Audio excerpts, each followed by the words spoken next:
जातीय जन पंचायत है क्या?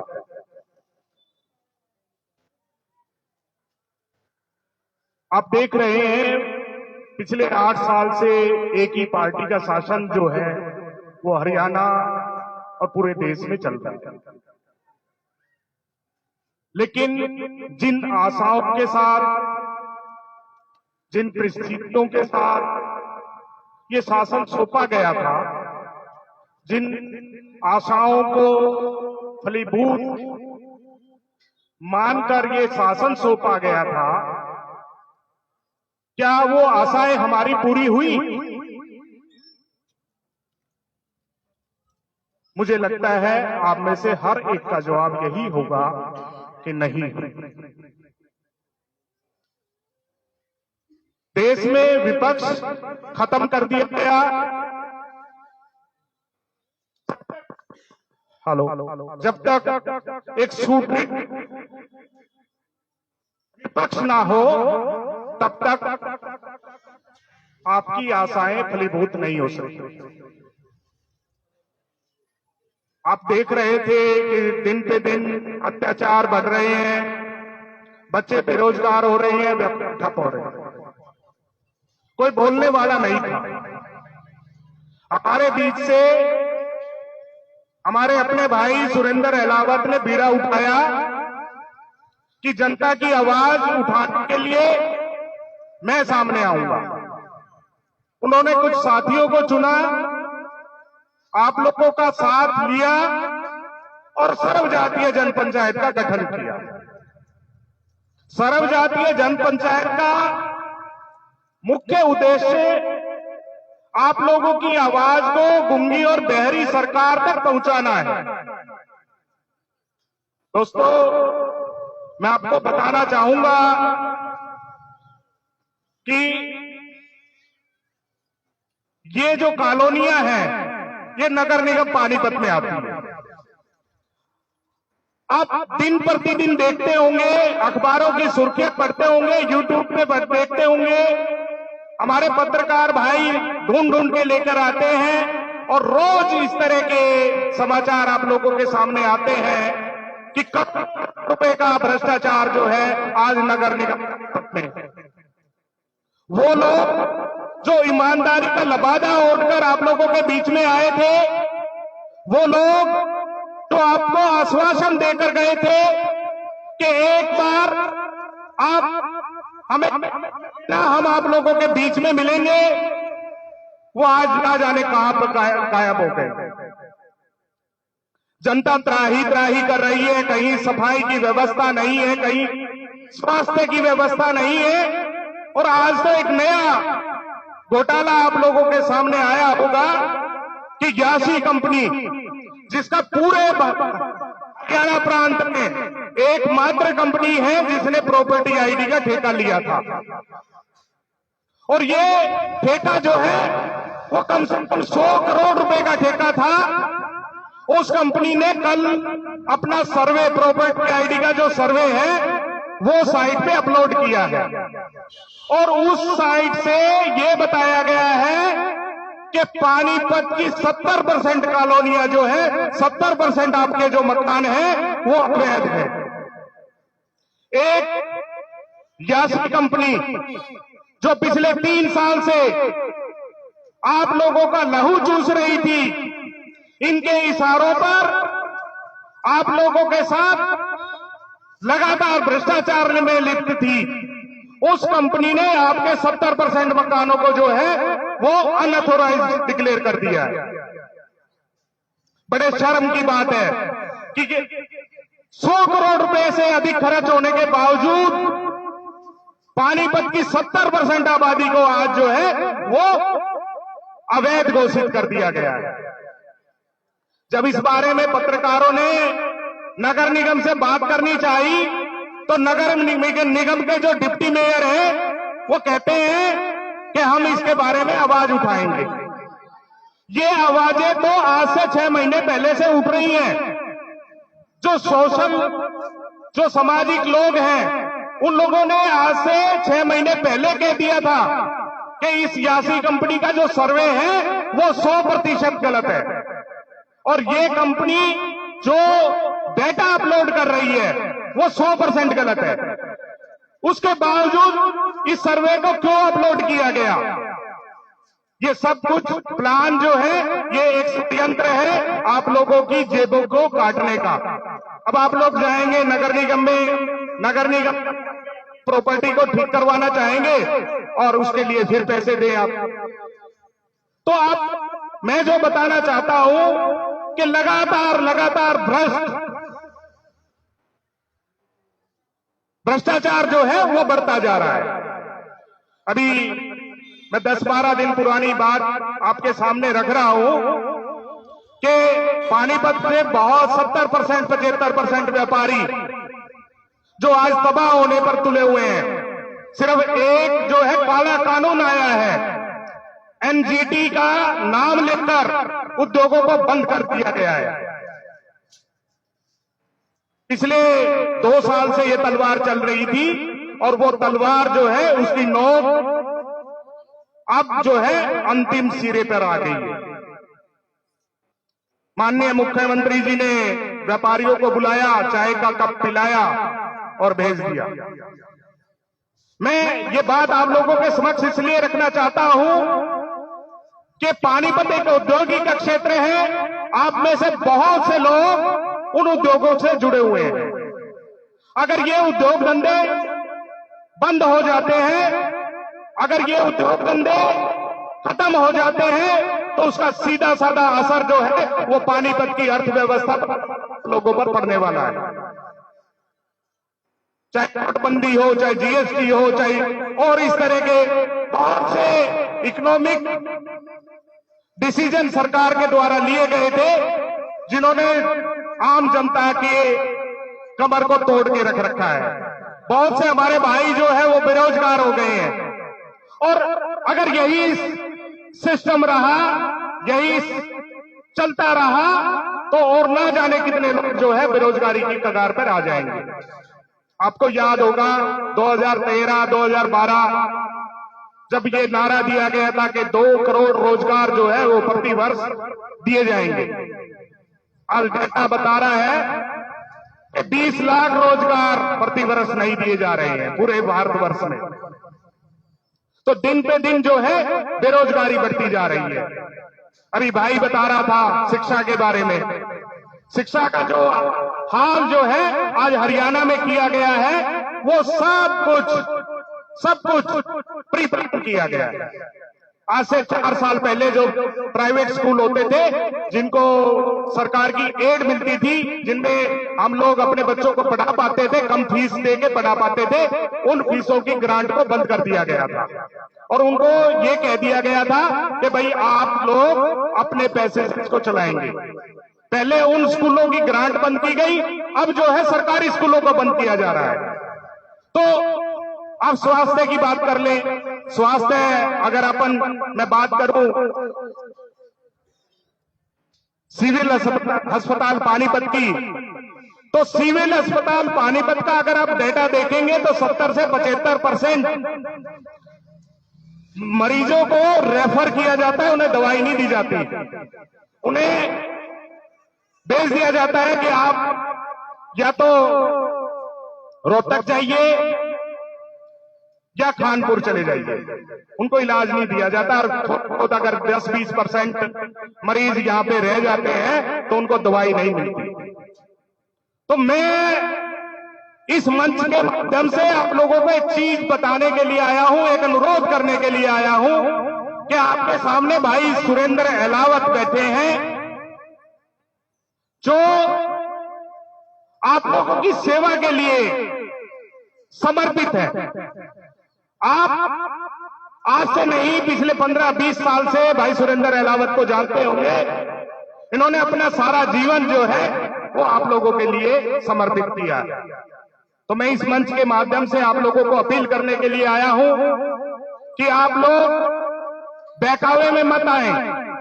बहुत जल्द ये बहरूपिये आप लोगों के बीच में आएंगे, तरह तरह के प्रलोभन लेके आएंगे, तरह तरह के रूप लेके आएंगे। आपको ध्यान रखना है कि वही लोग हैं जिन लोगों ने आपको पिछले 8 साल से आंसू लाख है। तो मैं ज्यादा समय न लेते हुए आप लोगों से यही अपील करता हूं कि आप अपना समर्थन जो है वो सर्वजातीय जन पंचायत को दे।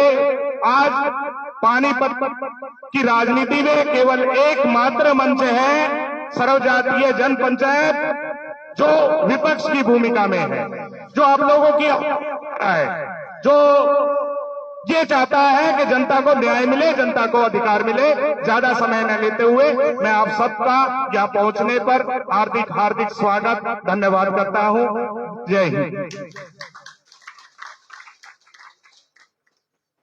मैं एक बार फिर दोबारा धन्यवाद करता हूं कार्यक्रम के आयोजक धर्मवीर शर्मा जी, अमन पंडित और सोनू चौहान आईटी सेल के उपाध्यक्ष।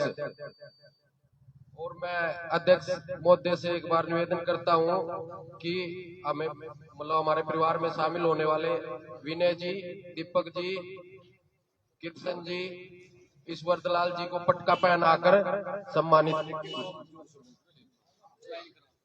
ज्वाइन करें। विजय जी,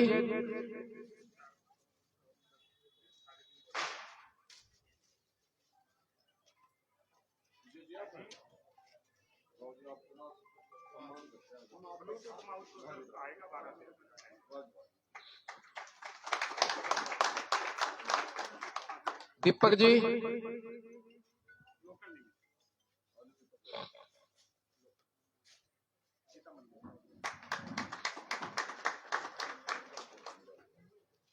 किशन जी,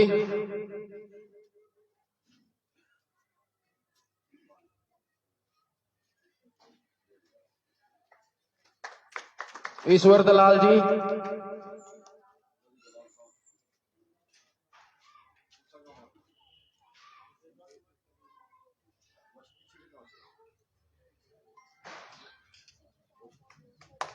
और छात्र पंचायत में जो युवा साथी को ज्वाइन कराना है, सौरभ, साकिब,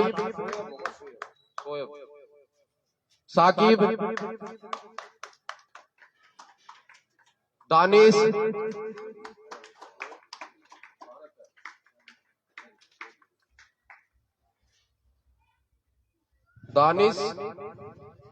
अभिषेक,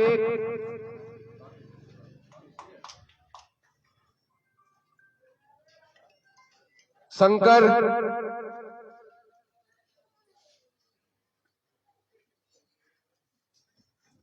साहिल,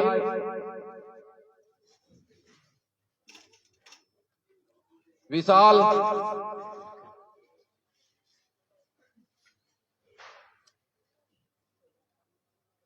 पारस,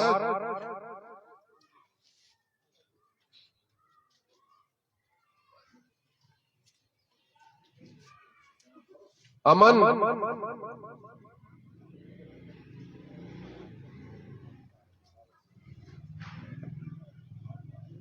रोहन,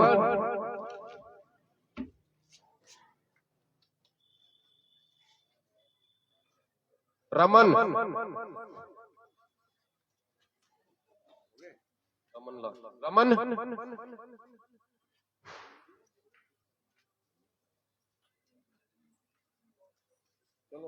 अशोक शर्मा,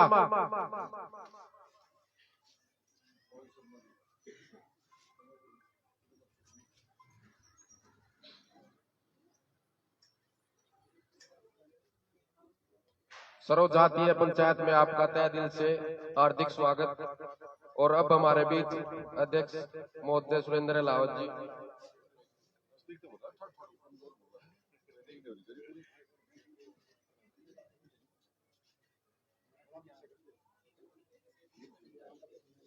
सर्वजातीय जन पंचायत कोर ग्रुप के सदस्य अभी आपके सामने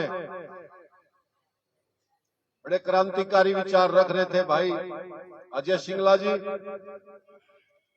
सर्वजातीय जन पंचायत के वरिष्ठ नेता आपके पड़ोस के गांव बराना से भाई प्रेम सैनी जी।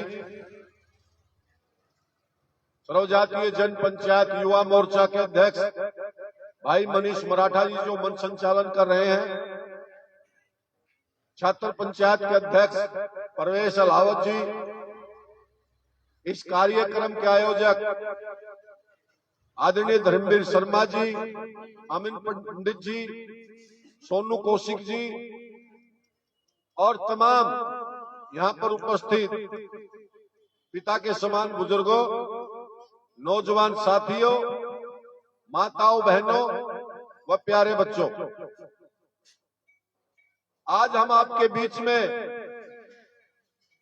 कोई किसी चुनाव की वोट मांगने के लिए नहीं आए। हम आज के बीच में किसी धरना प्रदर्शन में बुलाने के लिए नहीं आए। आज हम आपके बीच में किसी रैली में ले जाने के लिए आपको नहीं आए। आज हम आपके बीच में जो हमारे प्रदेश की हालात है, जो हमारे देश की हालात है, जो हमारे शहर की हालात है, जो हमारे पानीपत ग्रामीण विधानसभा की हालात है, जो हमारी कॉलोनी की हालात है, उसके बारे में विचार विमर्श करने के लिए आपके बीच में आए। हमने 15-16 साल पहले कांग्रेस के शासन से तंग आकर के कांग्रेस शासन के खिलाफ धरना प्रदर्शन, जलसे, जुलूस ये सब शुरू करे थे। हमने सोचा था महंगाई रुकेगी, भ्रष्टाचार खत्म होगा, रोजगार के अवसर मिलेंगे, विकास होगा, सब लोगों की जिंदगी खुशहाल होगी, चारों तरफ अमन होगा, चारों तरफ आम जनता को जीने का अधिकार अच्छी तरीके से हासिल होगा। लेकिन हैरानी की बात है, जब कांग्रेस गई और बीजेपी आई तो सबसे ज्यादा आम जनता को, अपने आप को ठगी हुई महसूस जनता ने किया जब रोजाना महंगाई बढ़ने लगी, विकास के नाम पर भ्रष्टाचार के अनेकों घोटाले होने लगे। आज पानीपत ग्रामीण में इतना बुरा हाल है, आप लोग शायद नहीं जानते, अमृत योजना के नाम से पानीपत ग्रामीण के इलाके के लिए करोड़ों अरबों रुपये ऊपर से आए। वो अमृत योजना क्या थी कि हर घर में पीने का साफ पानी पहुंचाना है। आज देख लो पानीपत ग्रामीण की किसी कॉलोनी में पीने का कोई पानी साफ आता है क्या? अरबों रुपये खा गए। हमने संघर्ष किया था कि अच्छा शासन आएगा, हमने संघर्ष किया था बच्चों को रोजगार मिलेगा, हमने इसलिए संघर्ष नहीं किया था कि किसी आदमी को सांसद बनाना है, किसी को एमएलए बनाना है, किसी को एमसी बनाना है। आज बीजेपी के ऊपर से लेकर नीचे तक ट्रिपल इंजन की सरकार है। केंद्र में बीजेपी की सरकार है, प्रदेश में बीजेपी की सरकार है, नगर निगम बीजेपी का है, पार्षद बीजेपी का है। लेकिन हैरानी की बात है, कोई भी जनप्रतिनिधि, चाहे वो हमारा पार्षद हो, चाहे यहाँ का ग्रामीण का एमएलए हो, चाहे करनाल लोकसभा का सांसद हो, चाहे मेयर हो, कोई भी नेता जनता के दुख दर्द से उसका कोई लेना देना नहीं है। सभी सत्ता के नशे में, सत्ता के मद में, सत्ता के नशे में झूम रहे हैं। इन्होंने, कांग्रेस ने तो 70 साल में रसोई गैस का सिलेंडर 400 रुपये तक लेके गए थे। भारतीय जनता पार्टी के लोग 7 साल में 1100 को पार करा दिया। आज महंगाई ने आसमान को छू लिया, बेरोजगारों की फौज गलियों में घूम रही है। कल या परसों को आपने अखबार पढ़ा हो, हरियाणा भर से 7 महीने के अंदर 32,000 युवा विदेशों में चले गए, पलायन कर गए, नंबर 1 के रास्ते से, और नंबर 2 के रास्ते से लाखों युवा हरियाणा छोड़ करके जा चुके हैं। आज हर दूसरा युवा हरियाणा छोड़ करके विदेश जाना चाहता है। इन सरकार की कार्य प्रणाली से तंग आकर के ये सरकार हर फील्ड में फेल हुई, विकास में फेल हुई, रोजगार में फेल हुई, महंगाई रोकने में फेल हुई। बस एक चीज में कलाकार है, अखबारों में बड़े बड़े पोस्टर देते हैं, होर्डिंग देते हैं, बड़ी बड़ी ऐड देते हैं, समाचार चैनलों पर कंट्रोल कर लिया, समाचार पत्रों पर पाबंदी लगा दी और कहते हैं जी सारा देश खुशहाल है, सारा हरियाणा खुशहाल है, पानीपत जिला खुशहाल है। अगर किसी की चेहरे की रौनक आई है तो बीजेपी के जो बड़े बड़े पदाधिकारी है इनके चेहरे पर रौनक है, आम जनता के चेहरों पर से रौनक गायब है। हमने तंग होकर के इनकी कार्य प्रणाली को देख करके समाज के सभी वर्गों के सभी लोगों को साथ लेकर के सर्वजातीय जन पंचायत का गठन किया और हमने फैसला किया कि हम सड़क पर जनता की लड़ाई लड़ेंगे। इस गूंगी बहरी भ्रष्ट सरकार को चेताने का काम करेंगे और आने वाले चुनाव में चाहे जिला परिषद के चुनाव हो, नगर निगम के चुनाव हो, हर चुनाव में भारतीय जनता पार्टी का सुपड़ा साफ करने का काम करेंगे हम, क्योंकि कांग्रेस पार्टी भी विपक्ष की भूमिका निभाने में नाकाम रही है। कांग्रेस पार्टी की नाकामियों की वजह से आज भारतीय जनता पार्टी के लोग गुलछर्रे उड़ा रहे हैं। भारतीय जनता पार्टी के लोगों को वहम हो चुका है कि जनता उनकी जर खरीद गुलाम है। जब भी चुनाव आएगा जात पात का, धर्म का, एरिया का, क्षेत्र का जहर घोल देंगे और इनको फिर चुनाव जीत जाएंगे। लेकिन इस देश की जनता अब जाति पाति भुला करके, धर्म का भेदभाव भुला करके आने वाले चुनाव में, चाहे वो लोकसभा का चुनाव हो चाहे विधानसभा का चुनाव हो, भारतीय जनता पार्टी को सबक सिखाने का काम करेगी। आने वाले नगर निगम के चुनाव में सर्वजातीय जन पंचायत ने फैसला किया है कि हर वार्ड में अपना प्रत्याशी खड़ा करेंगे और ऐसा प्रत्याशी खड़ा करेंगे जो आपका बीच का प्रत्याशी होगा, आपके दुख दर्द में काम आने वाला प्रत्याशी होगा। ऐसा प्रत्याशी नहीं होगा कि भारतीय जनता पार्टी के पार्षद की तरह, भारतीय जनता पार्टी के एमएलए की तरह, भारतीय जनता पार्टी के सांसद की तरह कि इलेक्शन से पहले तो वोट लेने के लिए घड़ियाली आंसू बहाए और चुनाव जीत करके फिर नजर न आए। आज पानीपत नगर निगम भ्रष्टाचार का अड्डा बन चुका है। कॉमनवेल्थ से भी बड़ा घोटाला नगर निगम पानीपत में हो चुका है। पानीपत नगर निगम के घोटालों को लेकर के आज सारे हरियाणा में चर्चा है और आने वाले समय में सभी साथियों को साथ लेकर के पंचायत चुनाव के बाद इस नगर निगम पानीपत के सभी डिपार्टमेंट में जो भ्रष्टाचार है, जो लोगों की सुनवाई नहीं हो रही है, सर्वजातीय जन पंचायत एक बड़ा आंदोलन शुरू करेगी। हम इनका घेराव करेंगे, धरना देंगे, प्रदर्शन करेंगे और इस गूंगी बहरी सरकार को मजबूर कर देंगे कि जनता की हित की योजनाएं बनाए, या तो जनता की हित की योजनाएं बनाए या गद्दी छोड़ करके भाग जाए। हम जनता सर्वजातीय जन पंचायत के लोग, हम इनसे एक अपील भी करी थी कि भारतीय जनता पार्टी के लोग अच्छा काम करो, हम आपका साथ देंगे। भारतीय जनता पार्टी के लोग अच्छा जनता के हित का काम करो, हम इनकी तारीफ करेंगे। लेकिन पिछले 6-7 महीने से स्थिति और ज्यादा खराब हुई है।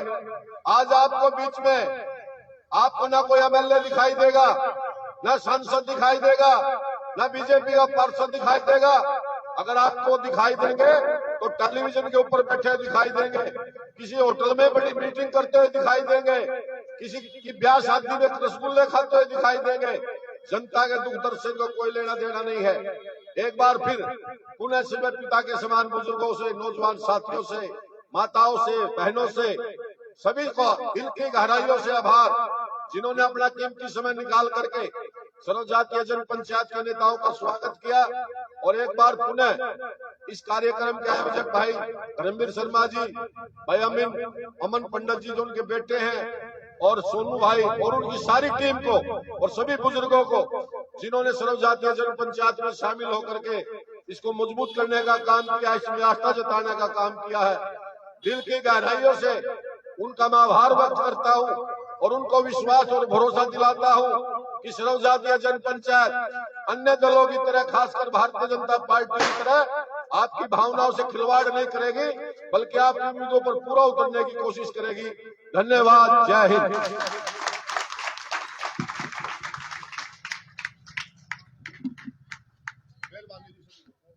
मोहित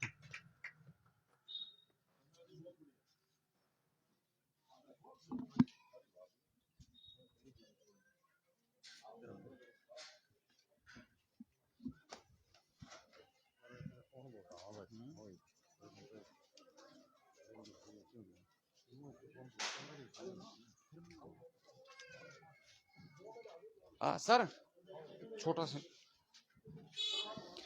आज कॉलोनी के अंदर जो है कुछ लोगों ने, यहाँ पे युवाओं ने आपकी पार्टी को ज्वाइन किया है और लगातार आप भ्रष्टाचार के खिलाफ खुलकर बोलने लगे हैं और संगठन आगे बढ़ता हुआ चला जा रहा है आपका।